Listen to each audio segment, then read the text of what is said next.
Should we expect to see Darth Vader or the Emperor in Andor Season 2? If so, what will they be doing? If not, where are they? We'll discuss all that and more in today's video.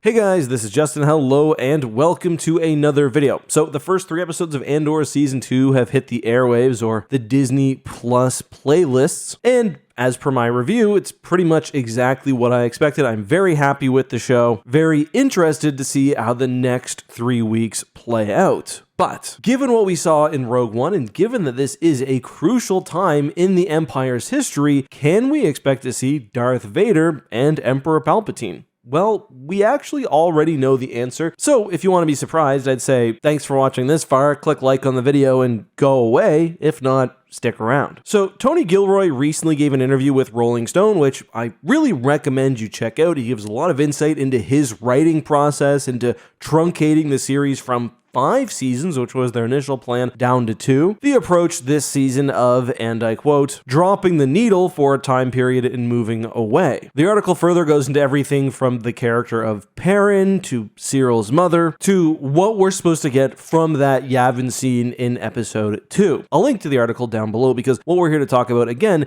is the presence, or lack thereof, of Darth Vader and the Emperor, because in this article, Tony Gilroy outright states that neither the Emperor nor Vader will be in this season, and thus this show. Regarding Darth Vader, he says, "He was never on my agenda. Writing for Darth Vader is really limiting. I've done it. He doesn't have a lot to say." Regarding Palpatine, he says, "He was too big a piece of meat for me to introduce. It was too heavy a lift. I thought about it at one point, but it was too heavy a lift." One of the fascinating things that I realized when I started the show in the very beginning was how many billions of beings there are in the galaxy. Nobody knows about the Jedi. Nobody knows about the Sith. It's just a tiny percent of people that have any notion of it at all. It's not in the culture. We'll get to Darth Vader in a second, but I first want to talk about Palpatine, because it is a bit strange to me, and I don't actually disagree with Tony Gilroy here in not including him in the show. But while Palpatine does have the Sith Lord side of him, he also has the public side. The only show I feel like which has really explored this at all is Star Wars Rebels, which obviously takes place around the same time period. But Palpatine as an actual ruler, as the executive of the Empire, is something we still haven't really seen outside of comic books and occasionally in novels. A recent example is The Mask of Fear, which is sort of like an Andor prequel. It's book 1 of a longer trilogy, and in that we see Mon Mothma and others trying to navigate not really the Imperial bureaucracy, but the new Imperial standards, the things you can and can't say, the opposition you can lay at the Emperor's feet, or rather, the times you now have to shut your mouth. We see Mon Mothma be tortured, we see Palpatine making moves against his political enemies, but always from the shadows.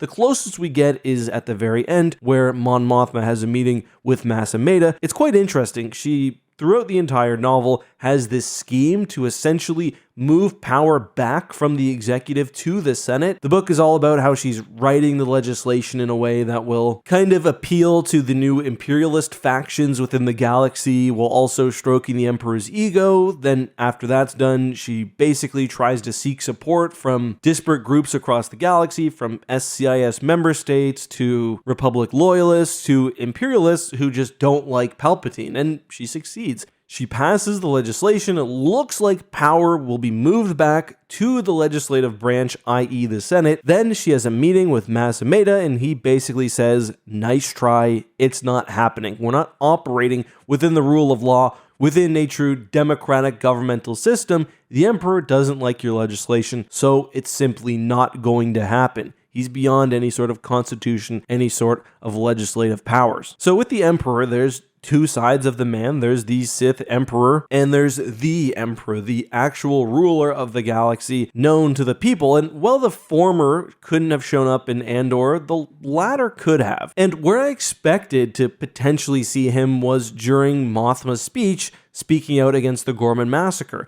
Now, again, we obviously don't know exactly how the show is going to handle this situation, but Star Wars Rebels gave us a decently good idea of what happens. The Empire commits some sort of atrocity on Gorman. Obviously, we got to look at the planning stages of that this episode. That's sort of a breaking point for Mon Mothma. She openly speaks out against the Emperor in the Senate. That's what we get from Star Wars Rebels. She's then picked up by the Ghost crew, sort of declared a persona non grata. I thought maybe we'd see the Emperor there, but, you know, from another perspective, at this point, Palpatine is not about to even legitimize the Senate with his appearance. Palpatine is trying to move any vestiges of power the legislative branch still has into his hand, so I don't think he wants to present himself as any way subject to their hearings or their jurisdiction. One thing that's kind of interesting about Palpatine not appearing as well, and ultimately the reason why I think it's a good idea, is because it does present him as this immovable institutional power.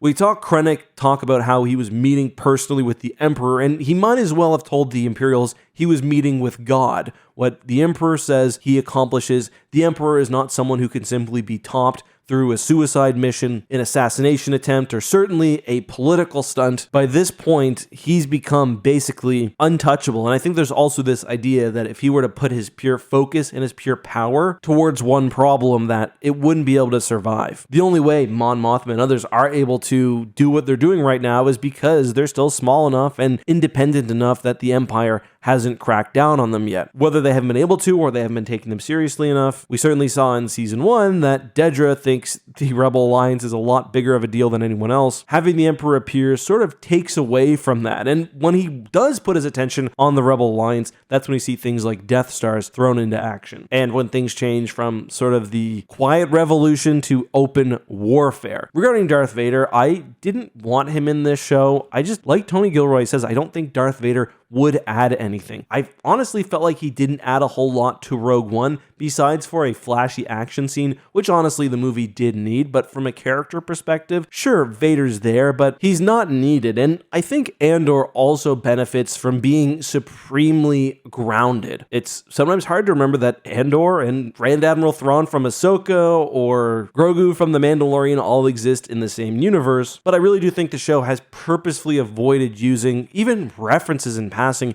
to the Force to keep that distinction clear so that they can keep up with the tone that the show has used to great effect. So are there any cameos? And I honestly hate that word, how any appearance of a character in something else is a cameo that we should expect in Andor. Well, I think pretty much anyone who appears during the Yavin base meeting in Rogue One, other than Jyn Erso, is fair game. I think we could get a reference to the Ghost crew or Hera, given we know that she plays a major role in extracting Mon Mothma after she gets the Emperor's death glare on her. But I don't suspect we'll see her. I think maybe we'll hear a reference to Syndulla or the Ghost crew, but those are just my thoughts. Either way, very much looking forward to the next 3 episodes. So on Wednesday, we'll be doing our live recording of Tapcaf Transmissions, which is our Star Wars podcast. I was thinking maybe I'd also stream that on the channel. We'll be talking Andor and Andor only, alongside, I guess, any Star Wars news. If that's something you guys are interested in, let me know. Usually, because it is a podcast, we don't take too many questions, but there's usually some time at the end. Anyway,